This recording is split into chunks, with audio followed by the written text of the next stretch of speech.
So, Neville, you mentioned that you have partnerships with Wharton and Carnegie Mellon and with UT going forward. Do any of the rest of you have academic partnerships or somehow relationships with academia where you're borrowing methods or algorithms or people to help advance your work?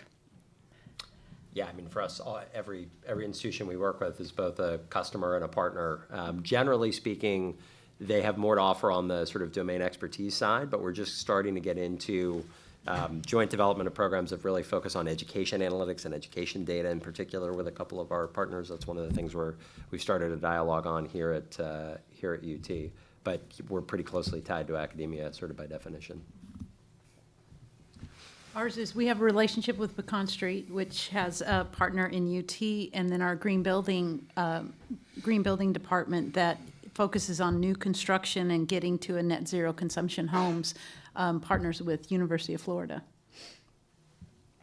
Could you tell us a little bit about how the academics actually contribute to your? Sure.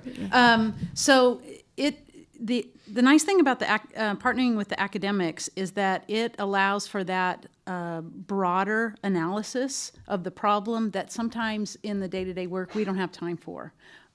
There's so many other things that we've got to get done. It's nice to be able to turn over the problem and say, can you just look at this in depth and then come back to us so that we can talk about what you found and how we can apply it to our world.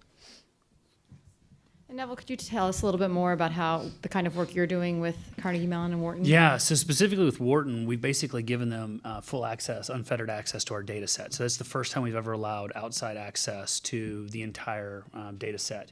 So we've got a group of projects that they're working on, and they're coming in and slicing and dicing and looking for various trends and how to build different predictive models on top of it. The challenge we found with that goes back to some of the private information, the personally identifiable information. We had to go through and clean a little bit of that so that it couldn't be perceived that we were giving that out.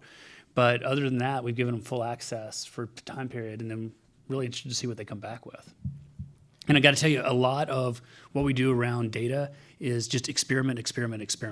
We screw up more stuff, find new, find different things, break stuff, and encourage that because there's so much stuff that's unknown, and the amount of data flowing in every day is almost inconceivable. And what we thought was huge last year now seems small, and now this year seems overwhelming. And then as we predict for, like, oh my God, how are we ever going to do that?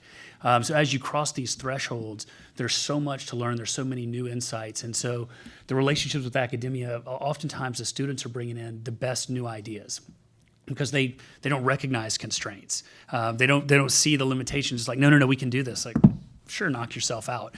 And then they come back and they did it. Like, okay, well, I wish we'd thought of that.